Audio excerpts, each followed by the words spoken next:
할렐루야. 일주일도 주의 사랑 안에 사심을 믿습니다.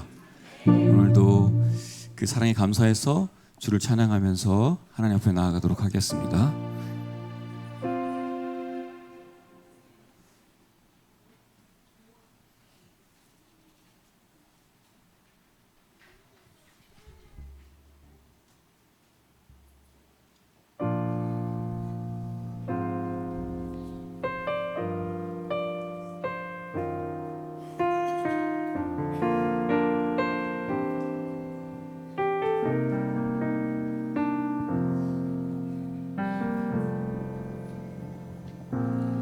아무런 자격도 없는 나를 위해, 아무런 소망도 없는 나를 위해 사랑한다 사랑한다 사랑한다 말하시네.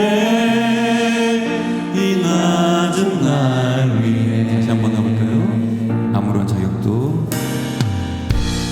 아무런 자격도 없는 나를 위해, 아무런 소망도 없는 나를 위해 사랑한다 사랑한다 사랑한다 사랑한다 말하시네.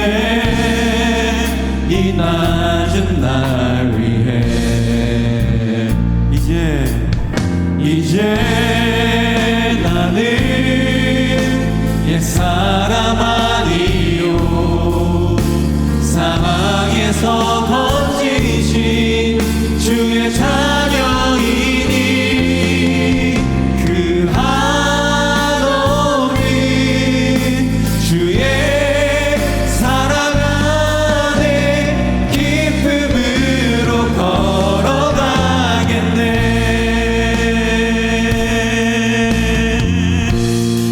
한번 할게요. 아무런 자격 없는, 아무런 자격도 없는 나를 위해, 아무런 소망도 없는 나를 위해 사랑한다 사랑한다 사랑한다 사랑한다 말하시네. 이 낮은 날 같이 할까요? 이제 나는 옛사람 아니요, 사망에서 건지신 주의 자녀이니, 그 한없는 주의 사랑 안에 기쁨으로 걸어가겠습니다. 이제 나는 옛사람 아니요, 이제 나는 옛사람 아니요, 사망에서 건지신 주의 자녀이니, 그 한없는 주의 사랑 안에 기쁨으로 걸어가겠네.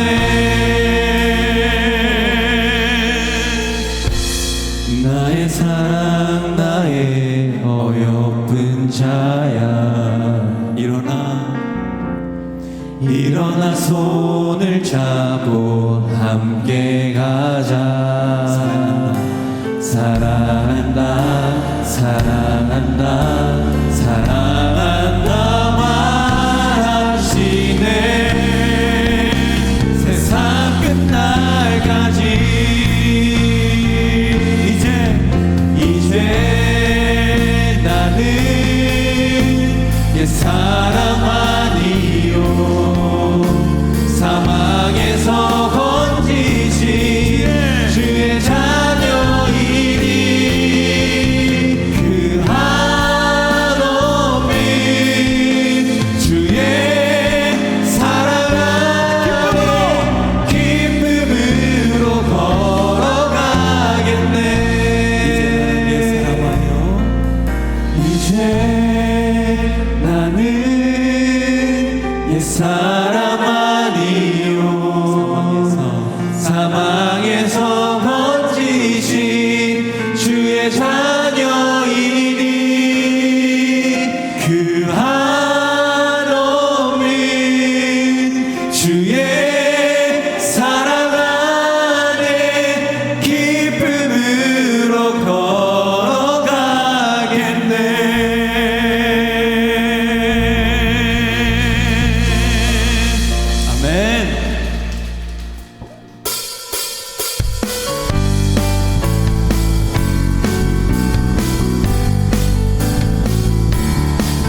예수 이름이 온 땅에 퍼져가네.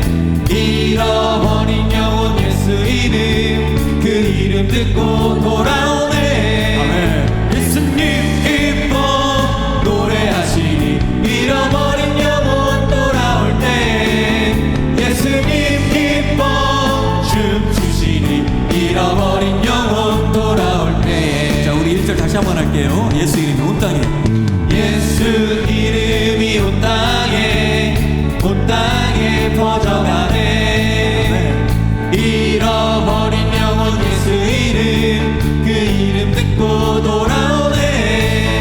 예수님 기뻐 노래하시니 잃어버린 영혼 돌아올 때. 예수님 기뻐 춤추시니 잃어버린 영혼 돌아올 때.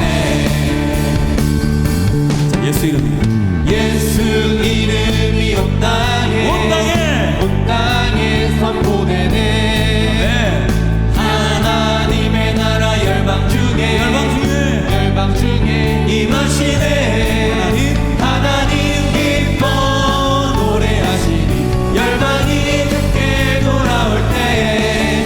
하나님 기뻐 춤추시니 열방이 주께 돌아올 때. 하나님 기뻐, 왜? 하나님 기뻐 노래하시니 열방이 주께 돌아올 때. 하나님 기뻐 춤추시니 열방이 주께 돌아올 때. 주의 자비가 내려와 주의 자비가 몽비같이 주의 자비가 내려와 나를 덮네. 자, 다시 한번 합니다. 주의 자비가 내려와 주의 자비가 몽비같이 주의 자비가 내려와 나를 덮네. 같이 소리를 높입니다. 헤이호 헤이호 주의 자비하심과 헤이호 주의 은혜로 헤이호 나는 영원히 춤추리. 자, 헤이호 아멘.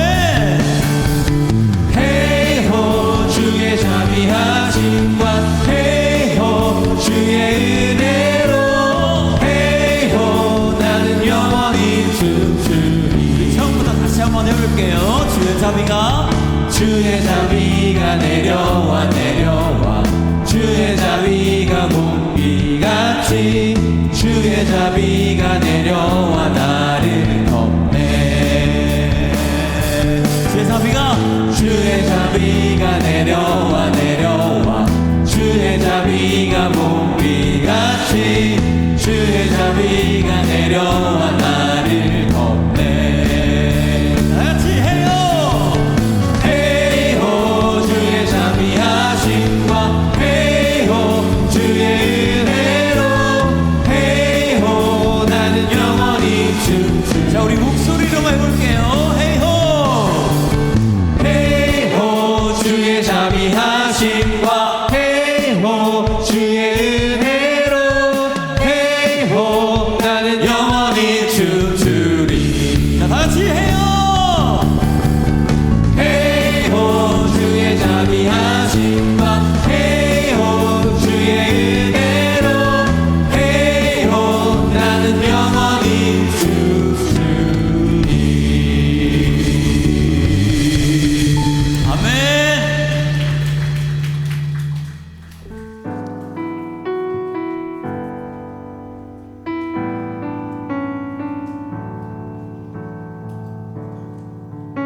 나의 마음 받으소서.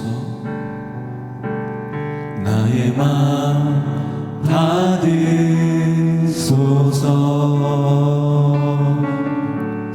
오셔서 주님의 저소 삼으소서.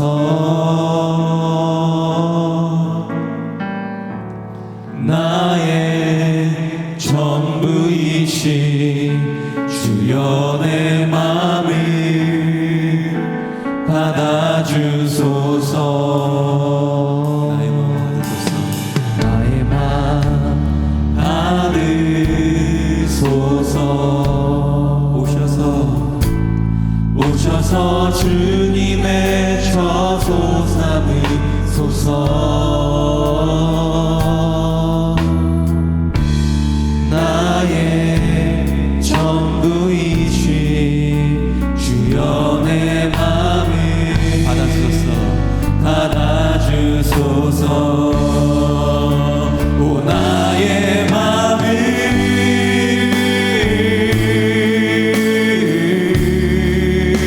주님께 열었으니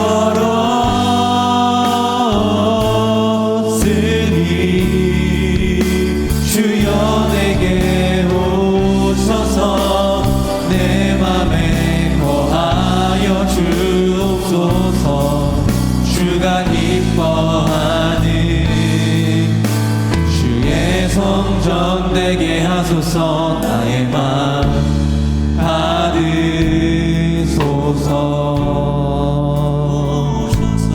오셔서 주님의 처소 삼으소서.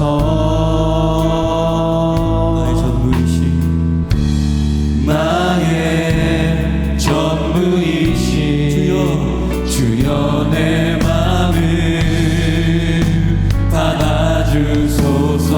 자, 오 나의 맘을, 오 나의 맘을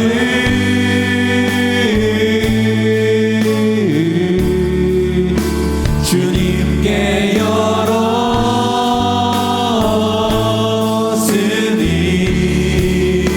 주여 내게 오셔서 내 맘에 거하여 주옵소서.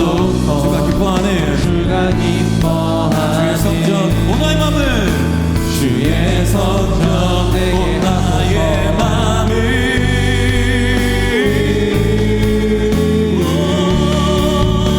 주님께 열었으니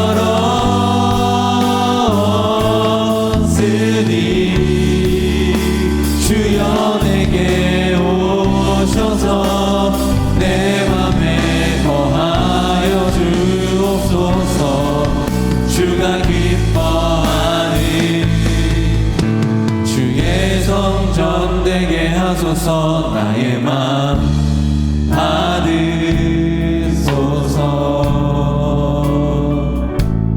오셔서 주님의 처소 삼으소서.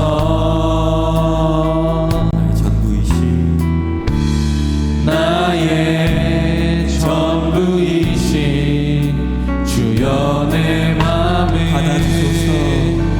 받아주소서. 주여 내 맘을 받아주소서. 주여 내 맘을 받아주소서.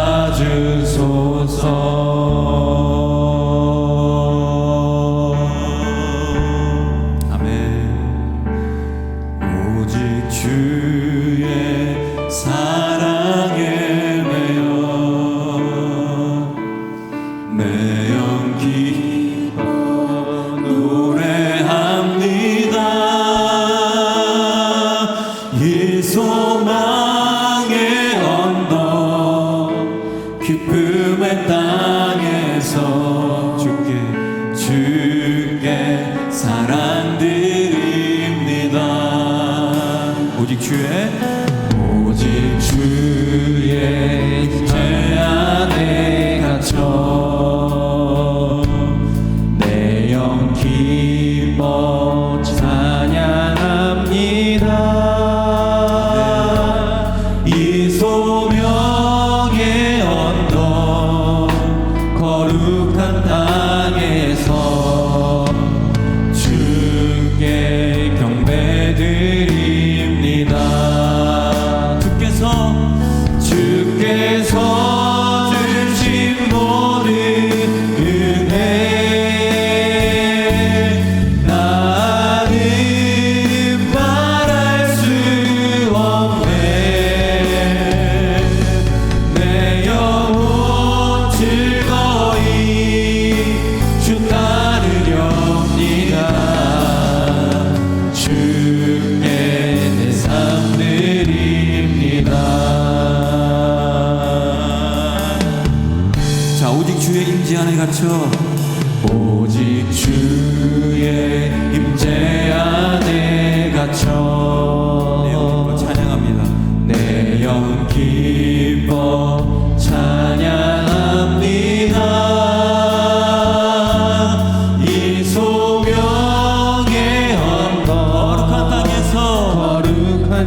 아멘. 이제 같이 기도하기를 원합니다. 하나님, 주의 말씀에 따라 우리가 이 자리에 다 모였습니다. 다른 세상의 소리에 귀 기울이지 않고 오직 하나님의 말씀에 귀 기울이기 위해서 주님이 이 자리에 나왔습니다.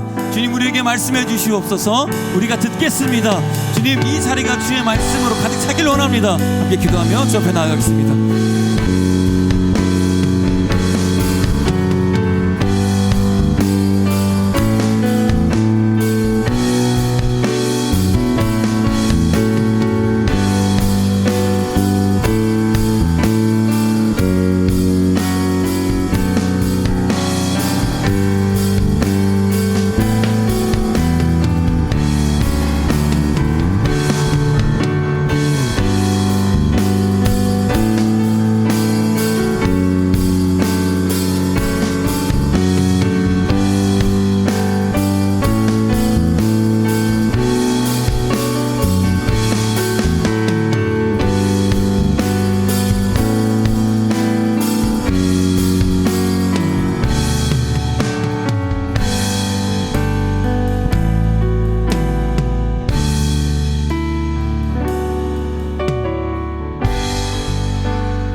늘 언제나 저희와 동행하시며 이 시간 저희를 부르신 하나님의 은혜를 감사합니다.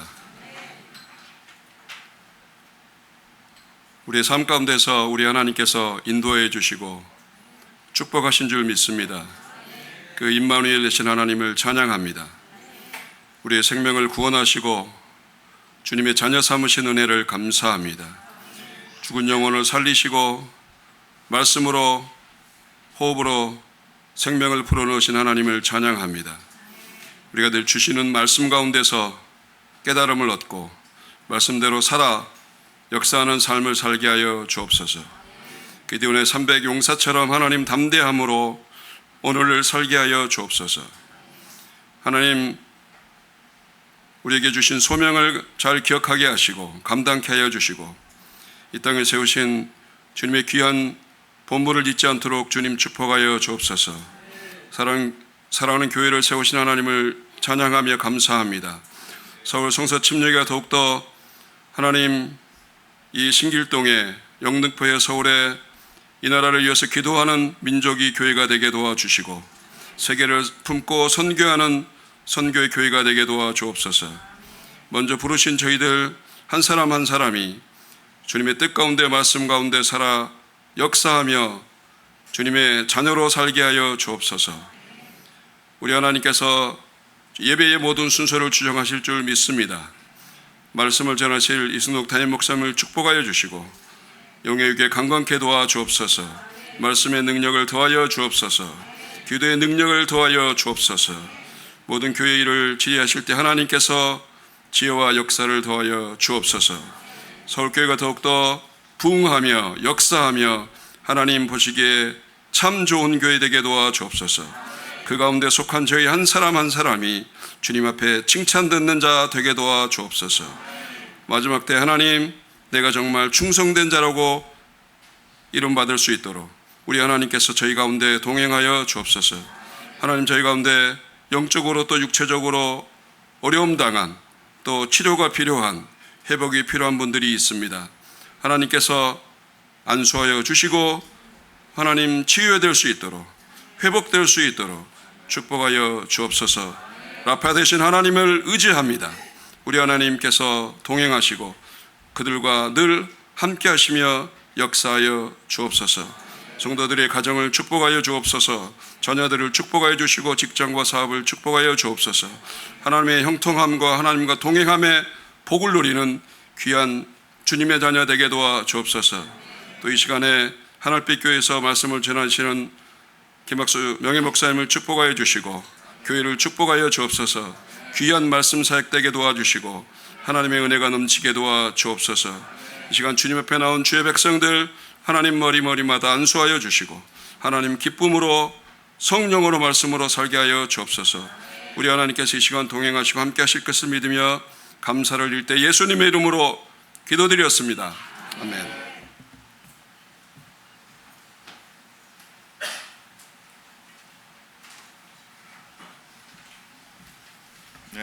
샬롬. 네, 안녕하세요. 네, 여기 계신 모든 성도님들이 하나님의 사랑과 은혜와 평강이 있기를 소망합니다. 예, 그럼 교회 소식을 전하도록 하겠습니다. 오늘은 경배와 찬양 예배가 오후 2시에 있습니다. 최경성 목사님께서 죄를 떼어내기라는 주제로 말씀을 전하시겠습니다. 현재 교회 출석 중인 대학생 형제 자매들을 대상으로 2026년 2학기 장학금 지원 신청이 있습니다.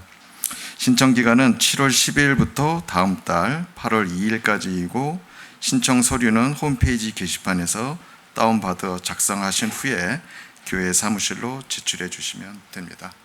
저희 장학회는 전적으로 저희 성도님들의 후원으로 운영되고 있습니다. 너무나 감사드리고요. 다시 한번 저희 그 장학회 운영을 잘하여 저희 그 형제들과 자매들이 우리 교회와 이웃에 정말 하나님의 영광을 나타낼 수 있도록 이렇게 잘 운영해 보도록 하겠습니다. 감사합니다. 2026년 초등부 여름학교 성경학교가 7월 17일부터 18일까지 이틀간 용인에 있는 스테이 아트블랙에서 진행됩니다. 제가 스테이 아트블랙이 궁금해서 이렇게 네이버 검색을 좀 해봤어요. 근데 그 안에 리뷰를 보니까 시설이 너무 깨끗하고 인테리어도 잘 되고 특히 침구류 같은 것들도 잘 이렇게 정리되어 있다고 합니다. 이 모든 것을 준비해주고 이렇게 계획한 이담비 자매에게 감사하고 또 함께 해주신 성도님들에게도 감사드립니다. 그리고 이 여름 성경 학교는 그 미래의 서울교회 비전이 되고 하나님의 아름다운 자녀가 될 초등부 학생들을 위한 성도님들의 많은 기도와 후원으로 이렇게 진행이 되고 있습니다. 많은 관심 가져주시고요. 또 이를 통하여 하나님께 영광 돌리는 삶을 살기를 기도합니다. 다음은 성김이 변동사항이 있습니다. 그동안 할렐루야 찬양대를 하나님이 보시기에 성실한 섬겨주신 최민호 집사님과 김미영 자매님 부부께서 찬양대장과 지휘자를 내려놓으시고 새로이 서병열 집사님과 아내 되시는 김영순 자매님께서 지난 주일부터 찬양 인도를 시작하셨습니다. 그 수고에 감사합니다. 그리고 재정부의 변동사항입니다. 최민호 집사님이 새로이 그 재정부를 섬기게 되셨습니다. 이에 섬김 변동이 있는데 재정집사는 천영락 집사님에서 이일주 집사님으로, 출납은 이일주 집사님에서 최민우 집사님으로 변동되었습니다. 그동안 재정집사이셨던 천영락 집사님께서는 감사님으로 섬겨 주시게 되었습니다. 기장 업무는 최성규 집사님께서 계속해서 섬겨 주시기로 하셨습니다. 재정부 집사님들의 노고에 감사합니다. 2026년 전반기 목장 모임 성경 공부는 이번 주부터 방학에 들어가고 후반기 사역은 9월부터 시작합니다. 다음으로 드리는 헌금을 위해 바울의 최민희 형제님께서 나오셔서 기도해 주시겠습니다.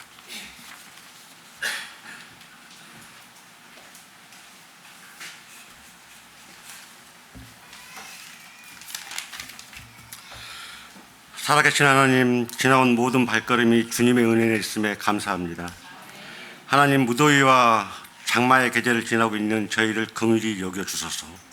서로를 배려하고 어려움을 이겨내는 사회가 되게 하소서. 노년의 쇠약함과 질병으로 고통받는 이들에게 새 힘을 주시고 삶의 무게로 지친 이들을 위로해 주소서. 자녀들이 안전한 보호와 따뜻한 사랑 안에서 건강하게 자라게 하소서. 어렵고 힘든 환경 속에서 살아가는 자녀들을 악한 유혹과 거짓된 가치관으로부터 지켜주소서. 우리 삶의 주인이시며 소망이신 예수 그리스도의 이름으로 기도드립니다.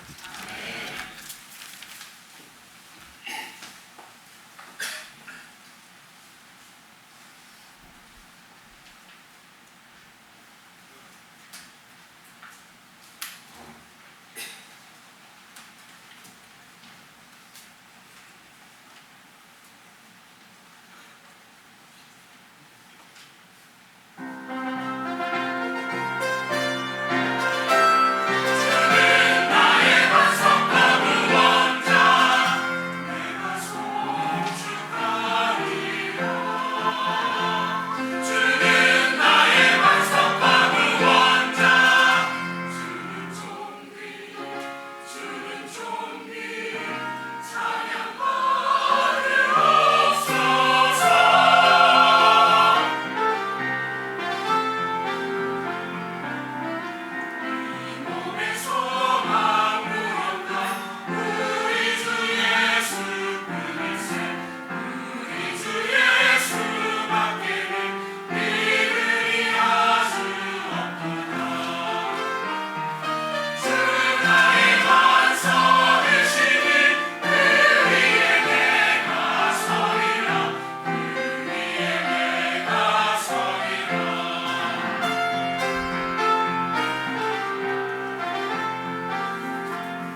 네, 다 같이 기립하셔서 사명 선언문 낭독하시겠습니다.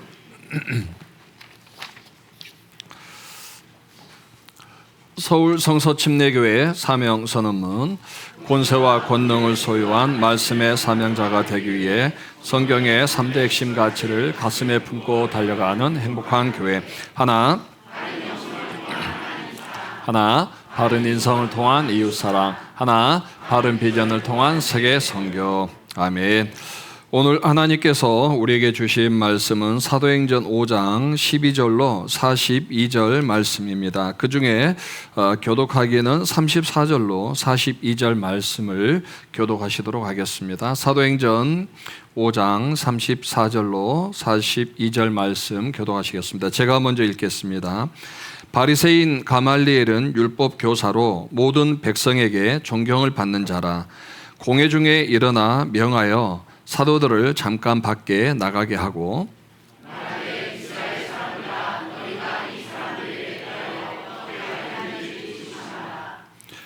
이전에 드다가 일어나 스스로 선전하며 사람이 약 400명이나 따르더니 그가 죽임을 당하며 따르던 모든 사람이 흩어져 없어졌고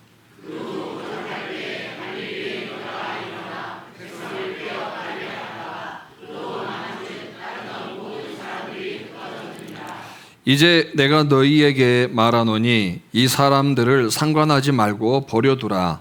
이 사상과 이 소행이 사람으로부터 났으면 무너질 것이요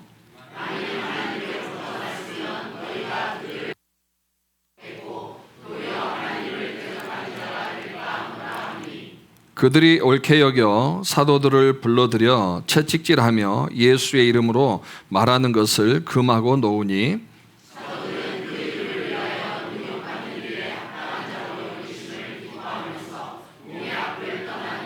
같이 읽겠습니다. 그들이 날마다 성전에 있든지 집에 있든지 예수는 그리스도라고 가르치기와 전하기를 그치 아니하는지라. 아멘. 좋으신 아버지 하나님 감사합니다. 또 무더운 날씨, 또 폭염, 또 장마와 같은 날씨의 많은 변화 속에서도 또 하나님 우리를 오늘까지 지켜주시고 또 하나님께서 가장 기뻐하시는 이 은혜의 자리에 우리를 불러주셔서 감사합니다. 하나님, 모든 것이 하나님의 은혜임을 고백합니다라고 말하지만 또 우리 삶에서 직접적으로 주님 앞에 은혜로 반응하는 삶이 있는지 다시 한번 우리를 돌아보고 우리에게 이루어지는 모든 시간 속에서 정말 우리의 모든 것들이 하나님 앞에 믿음으로 반응하는 복된 삶을 살아갈 수 있도록 우리 성도님들 축복하여 주시옵소서.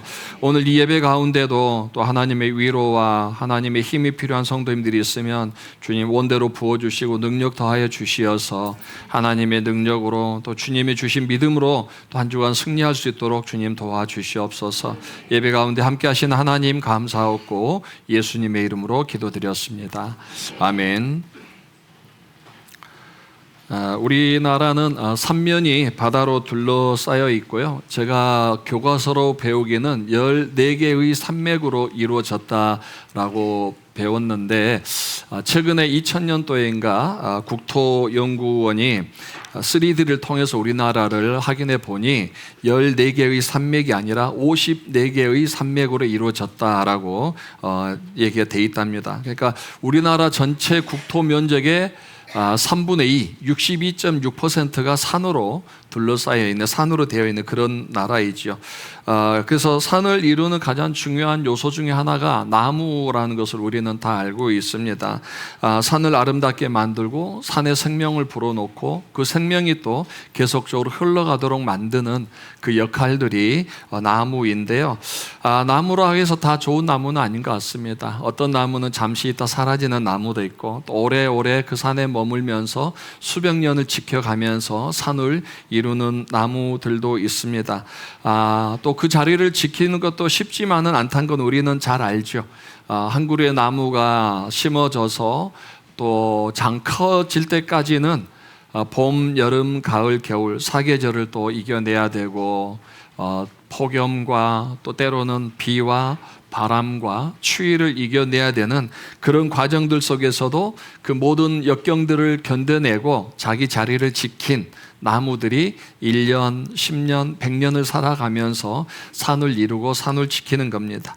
또 그 나무로 인해서 산이 지켜질 뿐만 아니라 수많은 생명들이 그곳에 같이 공존하게 되는 그런 과정들을 보면서 어쩌면 우리의 신앙도 마찬가지가 아닌가라는 생각을 제가 좀 해봤습니다. 단지 머물다라는 그런 단어가 이 콘크리트 건물 안에 머물러 있는 것으로 끝나는 것이 아니란 걸 우린 잘 압니다. 우리 신앙의 정착, 우리 신앙의 믿음은 반석되시는 예수 그리스도 그 위에 견고하게 신앙의 뿌리를 내리는 것, 이것을 우리는 머물이라고 얘기를 합니다.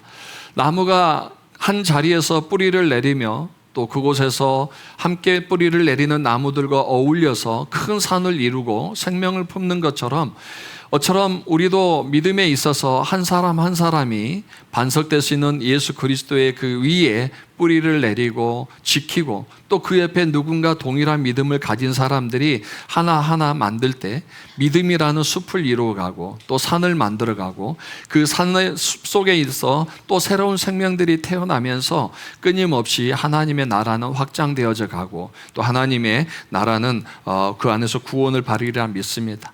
우리도 믿음 생활 하다 보면 많은 역경들이 있죠. 믿음의 풍랑을 만나기도 하고 또 영적인 어려움들, 또 세상의 핍박과 유혹 속에서 흔들리기도 하지만 그 흔들림이 우리를 흔드는 것이 아니라 궁극적으로 우리의 믿음이 반석 위에 세워졌을 때 그게 바로 교회를 지키는 믿음이 되기도 합니다.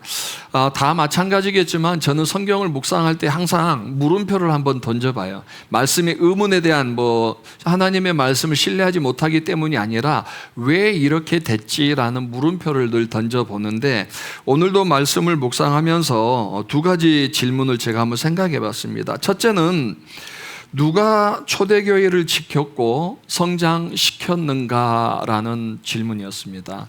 너무 쉽죠? 누가 초대교회를 지켰고 성장시켰는가?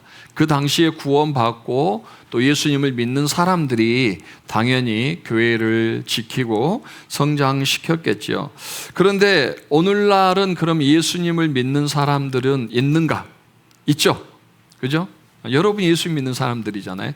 그러면 과연 오늘날도 교회가 지켜지고 성장하고 있는가라는 질문을 한번 우리가 다시 가져볼 수 있는데 두 번째 질문이 초대교회를 지켰던 성도들과 오늘날 예수를 믿는 성도들은 어떤 차이가 있는가였습니다. 우리는 지금 계속 사도행전을 읽어오고 있지만 이 사도행전의 일들을 보면은 과연 여기가 교회가 존재할 수 있을까라는 그런 의문이 들 정도로 많은 핍박들이 있었음에도 불구하고 그 교회들은 끊임없이 성장하고 있는 걸 봤을 때 오늘날은 어쩌면 2000년 전보다는 예수를 믿는 사람들이 더 많죠. 어마어마하게 많은데 그 시대보다 더 많은 예수 믿는 사람들이 있음에도 불구하고 교회가 어려움을 당하고 성장이 저하되고 있고 그 다음에 또 문을 닫는 교회들도 있는 걸 봤을 때 과연 그때 초대교회를 지켰던 성도들과 오늘날 예수를 믿는 우리는 어떤 차이가 있는가라는 것도 좀 생각을 해봤습니다. 그러면서 결론을 좀 지어보기는 믿음에 대한 그 자기 삶에 이루어지는 상황에 대한 생각의 깊이다라는 것을 제가 결론을 좀 내려봤어요. 동일하게 2000년 전이나 지금이나 교회가 좋을 때는 좋고 또 핍박이 있을 때는 핍박이 있고 여전히 지금도 순교하는 분들도 계시기도 합니다.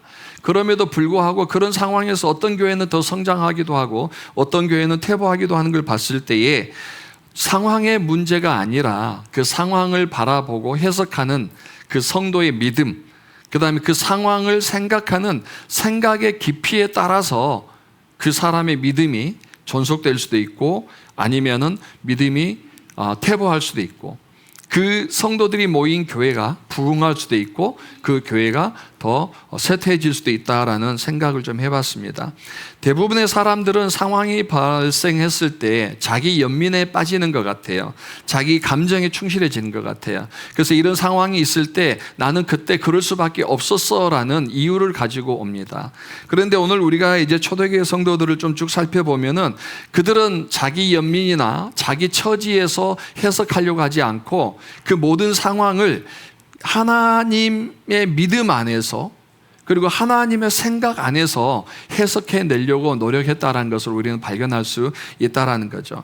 그러니까 어떤 사람은 상황이 있을 때 자기 처지와 자기 이유를 대는가 하면은 어떤 사람은 자기가 아닌 하나님을 바라보는 그 시각의 차이, 하나님 안에서 끄집어내는 그 해석의 차이가 궁극적으로는 그 상황에서의 부흥이냐 아니면 쇠퇴냐를 가늠할 수 있다는 겁니다.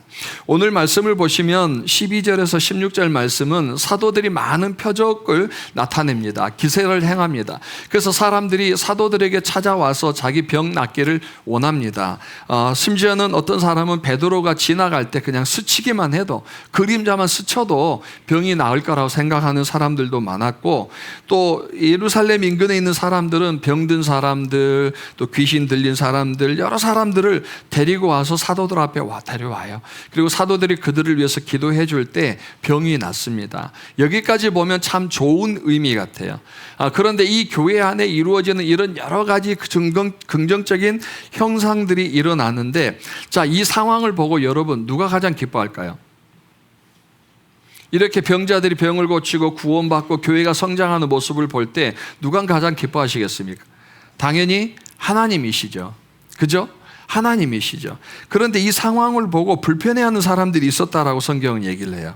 17절, 18절을 보시면 대제사장과 그와 함께 있는 사람, 즉 사두개인의 당파가 다 마음에 시기가 가득하여 일어나서라고 얘기하거든요.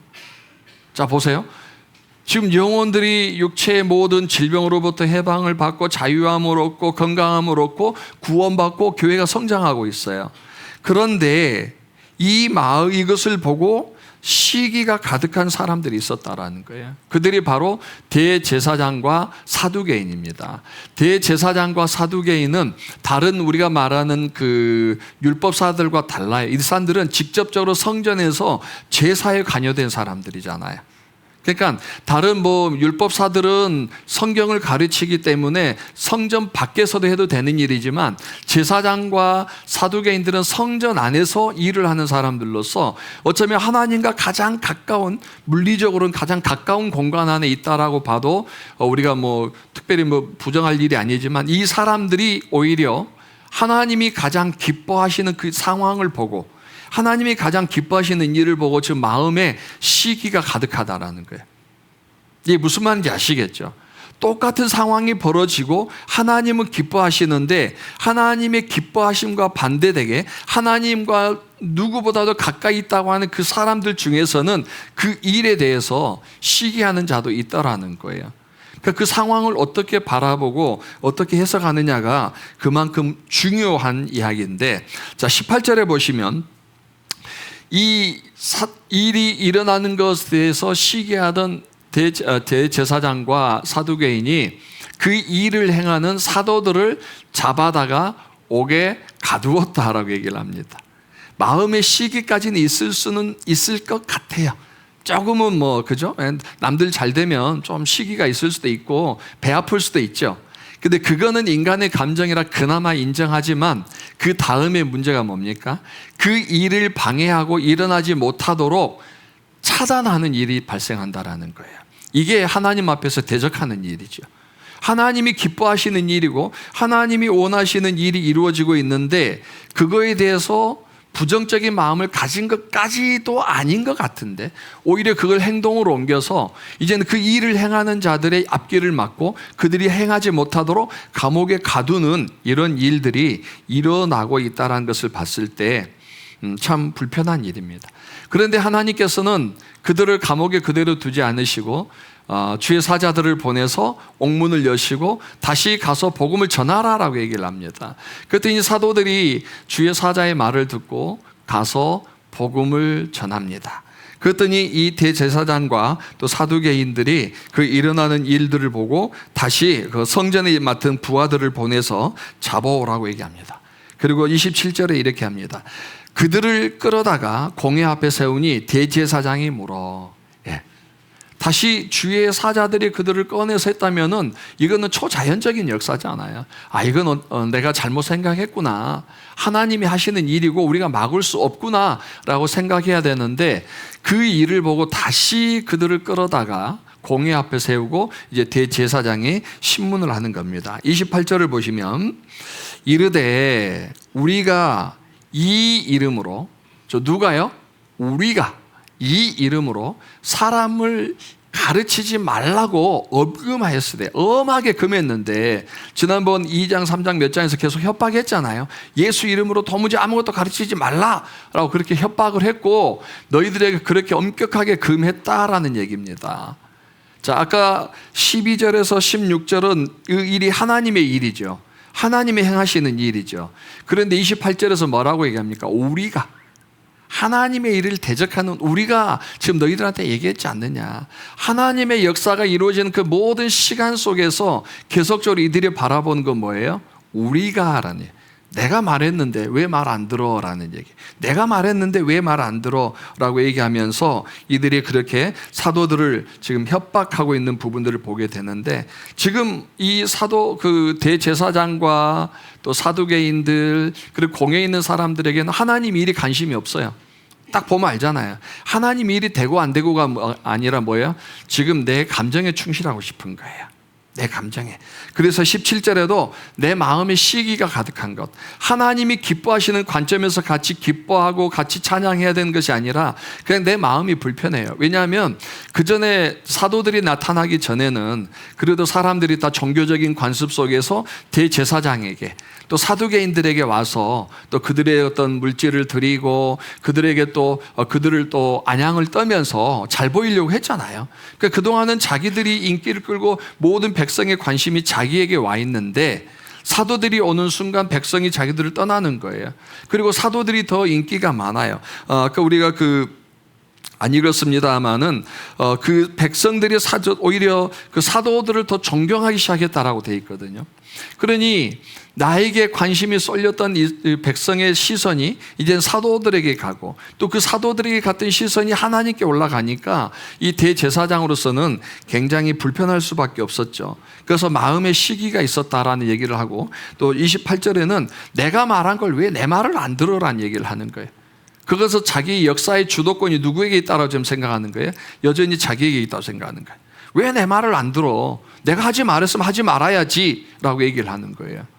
이게 사실은 어마어마한 문제죠. 대제사장에게 있어서는 안 되는 생각들이 있는데 이미 그들에게는 품지 말아야 돼, 가지지 말아야 돼, 해서는 안 되는 이 감정과 생각들과 언어들이 이미 나오고 결국적으로는 행동으로 옮겨짐으로 인하여서 더 큰 문제를 발생하는 겁니다. 그러니까 대제사장과 이 하나님의 일이 이루어진 걸 바라보는 사람들에게는 하나님의 관점이 아니라 철저하게 누구요?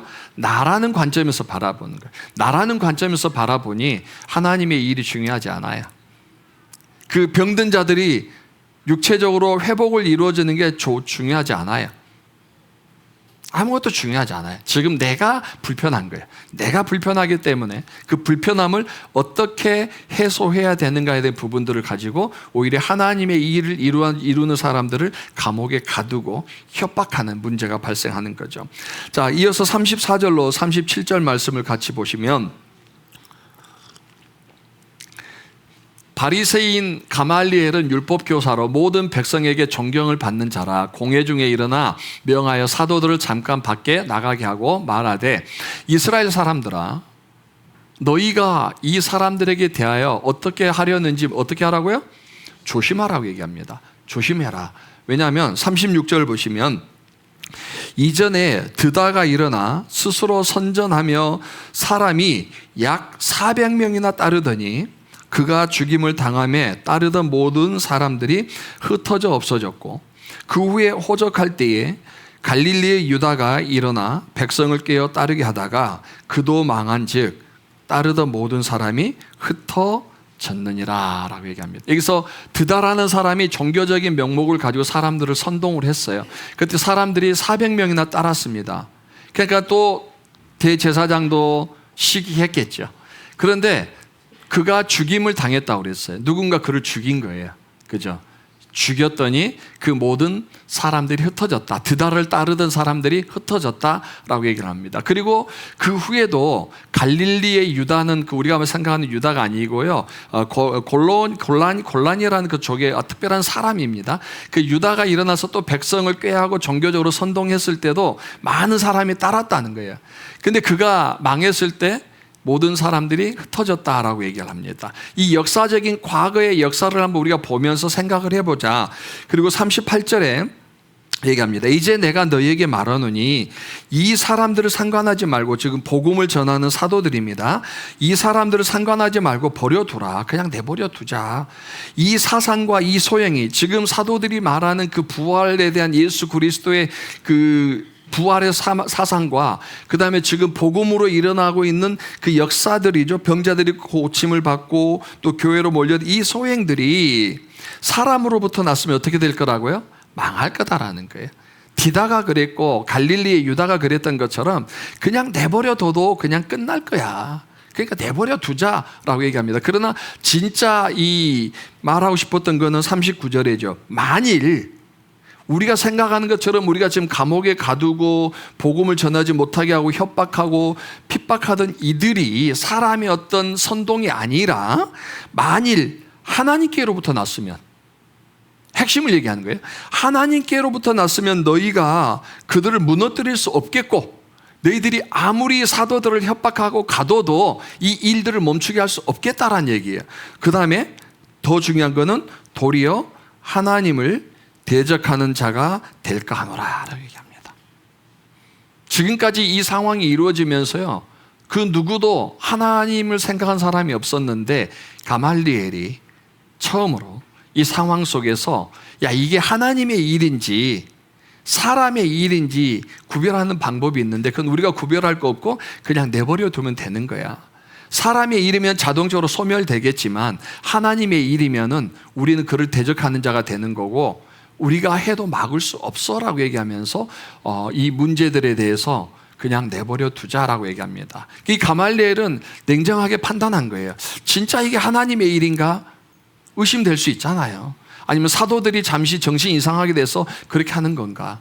이걸 물리적으로 막지 말고 디다나 아니면은 유다 생각처럼 그들이 했던 것처럼 내버려 두면 되지 않냐라는 얘기인데, 이 바리새인 가말리엘은 여러분이 잘 아는 사람입니다.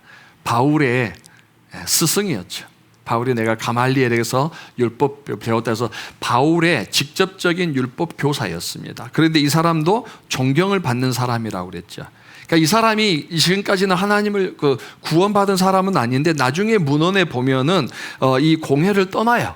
공회를 떠나고 자기의 고향으로 돌아가서 그곳에서 예수를 믿었다라는 그 문헌이 나와 있어요. 그러니까 이 사람이 지금 이 상황들을 지켜볼 때 자기도 혼란스러웠겠죠. 공회에서 보니 이게 예수가 죽었는데 부활했다고 주장하고 또 예수를 믿었던 따르던 그 제자들이 도망갔는데 어느 순간 갑자기 예루살렘에 나타나서 기사와 표적을 행하면서 병자들을 고치고 또 그를 따르는 사람들이 뭐 한두 명이 아니라 하루에 3,000명, 5,000명, 문제는 헤아릴 수 없는 숫자들로 기하급수적으로 늘어나니 이 율법 교사인 가말리엘인들 왜 혼란스럽지 않았겠습니까? 근데 그 상황에서 대제사장과 사두개인들은 어떻게 했다라는 거예요? 그 일을 막으려고 물리적인 힘을 가했다라는 거예요. 그런데 가말리엘은 생각을 해본 거예요. 이 일이 사람에게서 난 건가, 하나님에게서 난 건가? 그리고 나중에 공회를 떠났다라는 역사적인 근거를 봤을 때는 가말리엘은 이거는 사람의 힘이 아니라 하나님의 역사라고 믿었기 때문에 더 이상 그 공회에서 사도들을 괴롭히고 하나님의 일을 방해하는 그 무리에 있을 수가 없어서 그것을 떠났지 않을까라는 그냥 추측은 충분히 우리가 해볼 수 있는 그런 상황들이죠. 하나님의 일이 일어나면서도 그 일을 방해하고 협박했던 사람들이 있었는가 하면 또 한편으로는 이게 정말 하나님의 일인지 사람의 일인지 고민해보는 또 가말리엘이 있었다는 것을 우리가 한번 생각해 보고요. 자, 또 하나 한번 볼까요? 29절 말씀입니다. 29절 말씀을 보시면 베드로와 사도들이 대답하여 이르되 사람보다 하나님께 순종하는 것이 마땅하니라. 협박을 했어요. 도무지 예수 이름으로 아무것도 전하지 마 그랬더니 베드로와 사도들이 딱 생각하는 거는 사람보다 나오지요. 내가 사람의 생각, 사람의 말을 따르는 것보다 하나님께 순종하는 것이 마땅하다라고 하면서 이미 사도들과 이 사람들은, 복음을 전한 사람들은 그들의 마음이 확고해요. 이 일이 누구의 일이다? 하나님의 일이다. 내 일이 아니라 하나님의 일이기 때문에 내가 하나님께 순종하는 것, 너희들의 말을 듣는 것보다는 하나님의 말씀에 순종하는 게 마땅하다라고 얘기합니다. 여기서 마땅하다라는 말이요, 그냥 좀 편하게 우리말로 해석된 것 같은데 반드시 해야 한다라는 의미예요. 원래 헬라어의 뜻이 그렇게 되지 않으면 안 된다라는 얘기예요. 그 사도들은 이미 마음이 확고해요. 너희들의 말을 따르고 안 따르고 우리가 고민할 이유가 없어. 우리는 무조건 하나님의 말씀에 순종하는 거야. 순종하지 않으면 안 되는 거야 라고 강력하게 그 자리에서 대제사장에게 어필하는 모습을 봅니다. 자, 또 41절 말씀을 보실까요? 사도들은 그 이름을 위하여 능력받는 일에 합당한 자로 여기심을 기뻐하면서 공회 앞을 떠났다 그랬어요. 예. 아까 대제사장과 사두개인들이 가말리엘이 이게 하나님의 일인지 아닌지 그냥 좀 내버려 지켜보자 그랬잖아요. 그러면 옳다고 인정했으니까 그럼 사도들 불러서 그냥 알아서 해야 하면 되는데 그들을 불러서 때리고 예수의 이름으로 아무도 가르치지 마라 또 행했잖아요. 가말리엘 말이 맞는 것 같다고 잠시 인정은 했지만 끝까지 그들의 인정이 넘어가지 않고 사도들을 핍박하고 또 때리고 내보냈을 때 이 사도들이 했던 얘기는 그 이름을 위하여 능력받는 일에 합당한 자로 여김을, 합당하다라고, 합당하다. 내가 예수 이름으로 이렇게 매를 맞고 감옥에 갇히는 것이 합당하다라고 얘기를 합니다. 여기서 합당하다라는 말이 밑에 나온 설명처럼 영예로운 자격이 부여됐다는 거예요. 우리가 예수를 위해서 핍박을 받는 것은 다른 사람들부터 영광스러운 일이라는 거예요.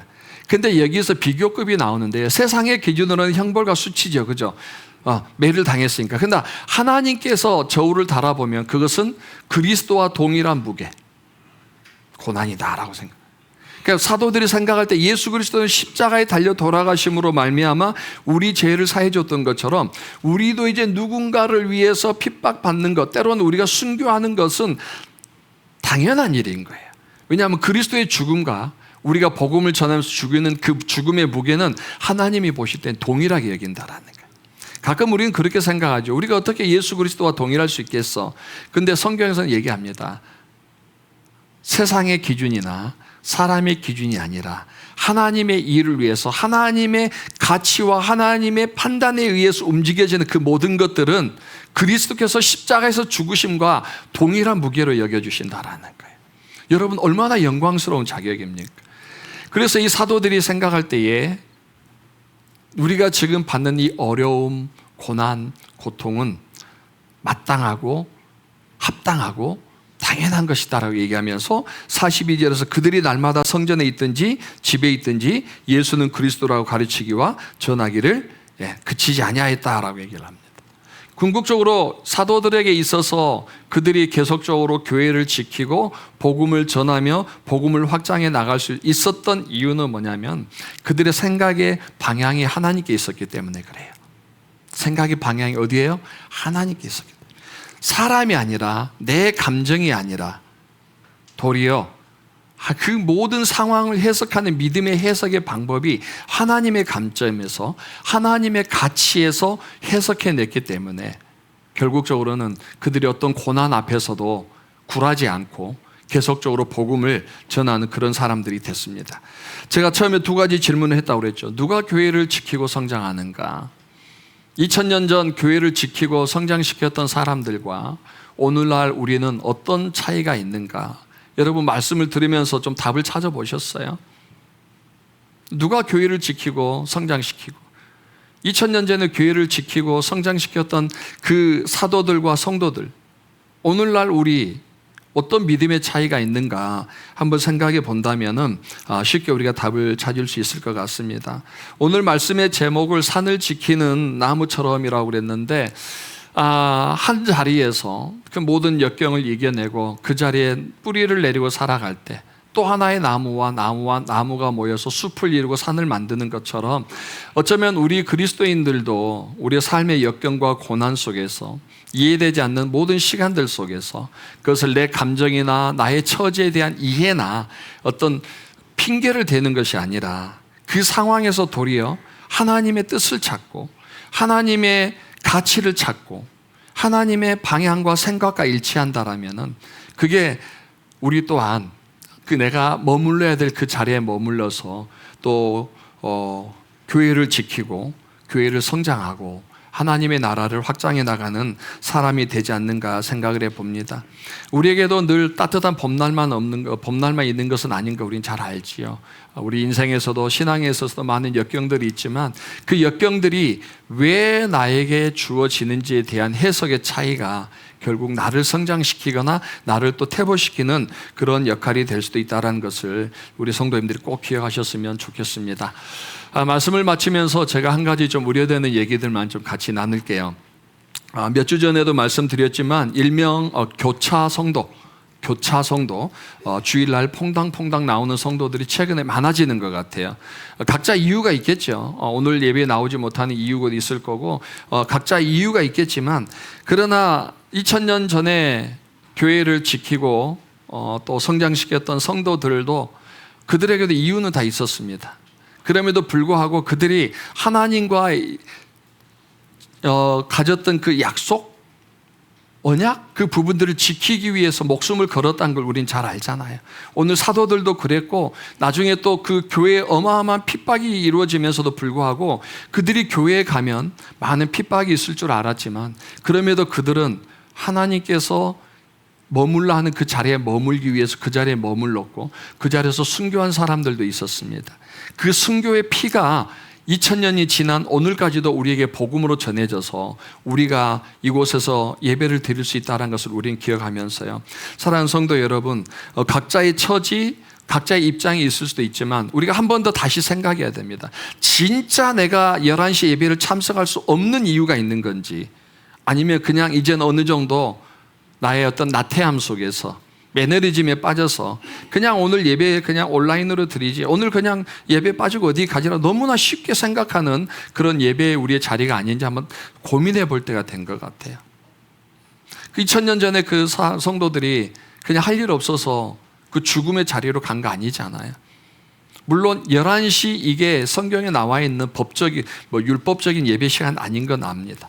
그러나 우리 서울 성서 침례교회가 하나의 공동체로서 우리는 하나님 앞에 예배 드리는데 11시에 모여서 같이 예배 드리기로 하고 여러분이 우리 교회 회원이 됐다면은 이 11시 예배는요, 우리와 그냥 여러분과 교회의 약속이 아니라 여러분과 하나님과의 약속이에요. 그 하나님과의 약속을 우리가 내 어떤 상황들, 내 이유로 수시로 어기면서도 우리는 하나님의 그 약속에 대해서는 언약의 신실한 하나님이기 때문에 하나님은 나에게 주신 그 약속을 지키셔야 됩니다라고 얘기한다면 이거는 맞지 않지요. 약속이라는 것은 서로가 지키는 거예요.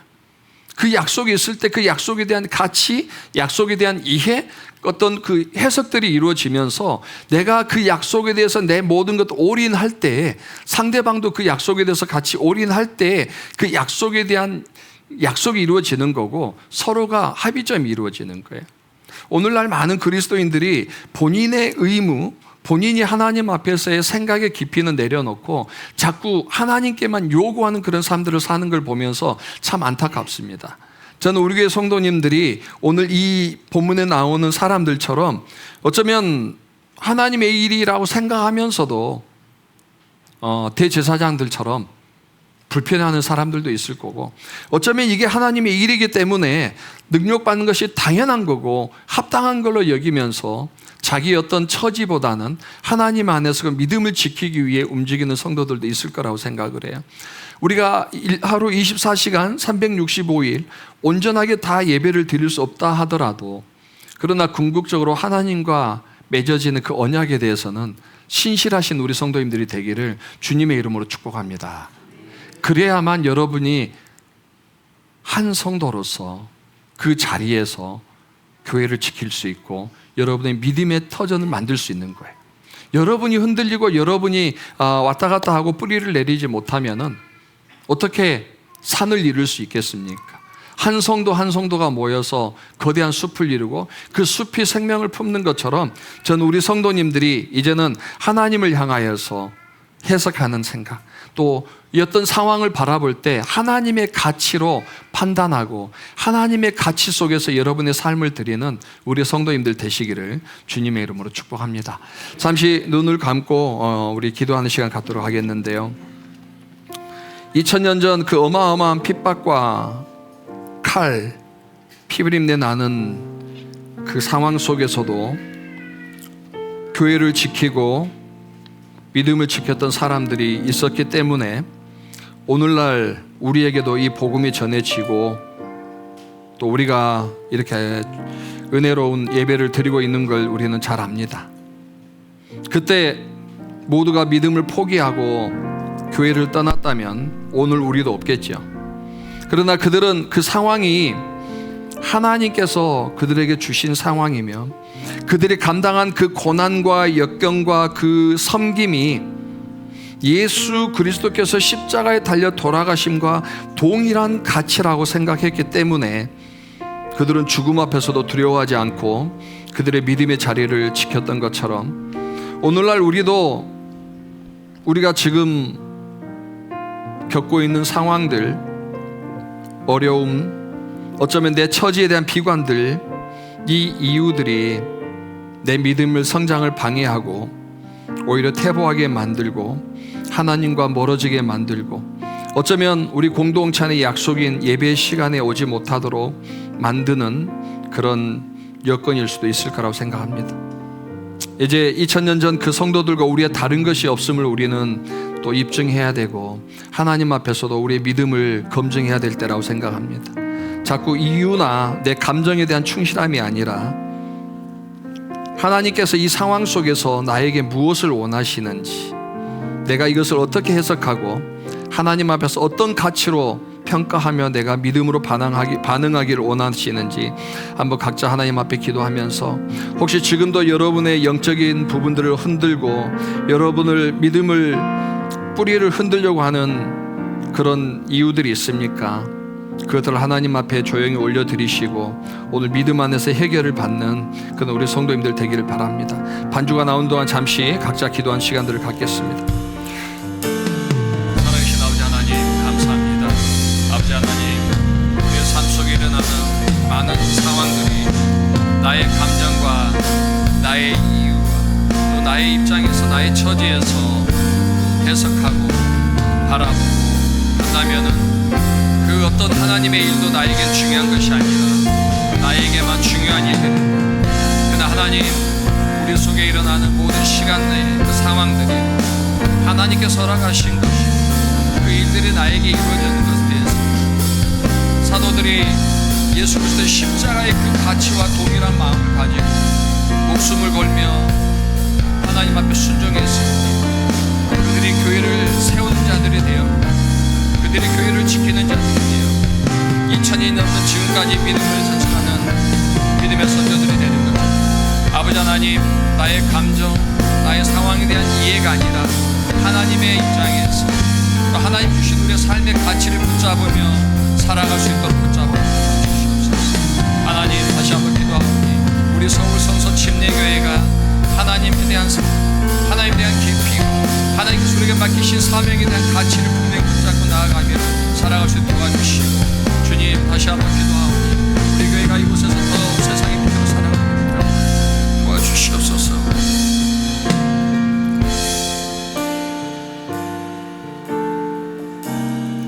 우리 함께 찬양합니다. 우리에겐 소원이 하나 있네.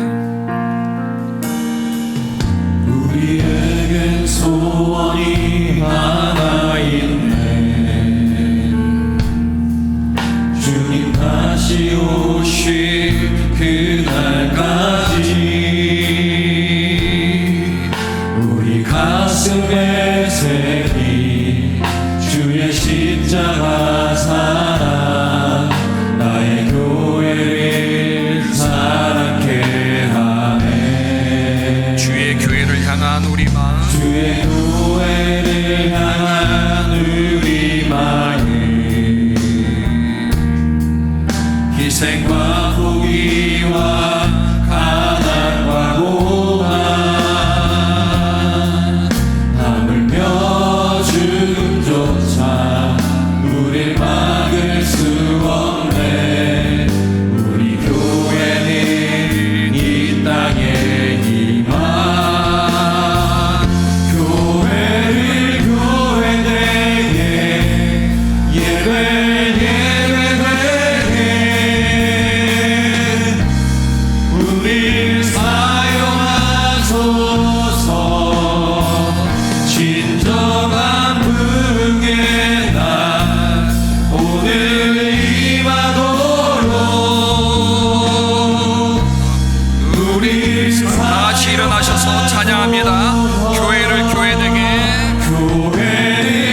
하나님, 2000년 전 그 많은 피림내 나는 핍박과 협박과 고난 속에서도 하나님께서 그들에게 맡기신 삶의 가치, 하나님께서 그들에게 맡기신 사역에 대한 부분들을 바로 해석했기 때문에 사도들이 목숨을 바쳐 복음을 전할 수 있었고, 그 복음은 2000년이 지난 오늘까지도 생명의 능력으로 나타나고 있는 줄 믿습니다.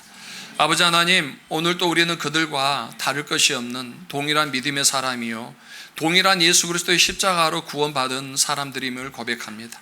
하나님, 우리에게도 우리의 처지에 대한 입장과 우리의 처지에 대한 이해의 문제를 구하는 것이 아니라, 하나님께서 우리에게 주신 그 상황 속에서 우리 믿음의 가치를 판단하게 하시고, 하나님께서 우리에게 맡기신 그 일들을 충성되이 섬겨갈 수 있도록 주님 도와주시옵소서. 교회가 교회되도록, 예배가 예배되도록 하나님, 나 한 사람 한 사람이 그곳에 서게 하시고 그곳을 지키게 하시고 그곳에서 반응하는 우리의 성도님들이 다 되게 하여 주시옵소서. 이번 한 주간도 또 많은 폭염과 폭우 속에서도 우리 성도님들 하나님께서 안전하게 품어주시고, 특별한 하나님의 은혜와 평강이 그들의 삶 가운데 강물처럼 흘러넘치기를 축복하오며 예수님의 이름으로 기도드렸습니다. 아멘.